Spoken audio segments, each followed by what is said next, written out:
ఎట్లా ఆశిస్తారంటే ఇప్పుడు పద్దాక మనమే ఉన్నాయండి. ఇవాళ ఇన్ని యూట్యూబ్ ఛానల్స్ ఉన్నాయి. యూట్యూబ్ అంటేనే ఎంటర్టైన్మెంట్, అంతే కదా.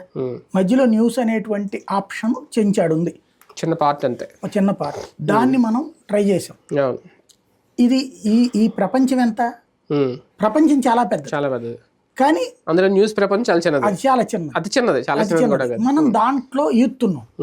కానీ ఏడ్చేవాడు ఎట్లా ఉంటది, అదే మనం కోట్లును లేకపోతే సూట్ కేసులు ఓతాలు ఇవన్నీ కనబడుతుంది. అంటే వాడి ఆలోచన అది. అట్లాగా మన మీదనే ఆఫ్టర్ ఆల్ మన పనేదో మనం చేసుకుంటున్న మీదనే ఎంత ఉంటే జగన్ అనేటువంటి వాడు ఏం తిట్టట్ల అవును, తను విమర్శిస్తున్నాడు. సరే వెంటనే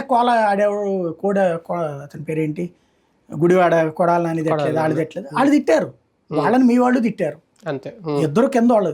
కానీ పై స్థాయిలో జగను నువ్వు సైకో అని, లేకపోతే నువ్వు అట్లాంటి వాడు అని అనుకుంటే అసెంబ్లీలో బాగుండవు తిట్టిన తిట్లు, బయట బుద్ధ వెంకట మాట్లాడిన వాళ్ళు పెద్ద స్థాయిలో అలాంటి మాటలు జగన్ నోట్లో నుంచి రాల.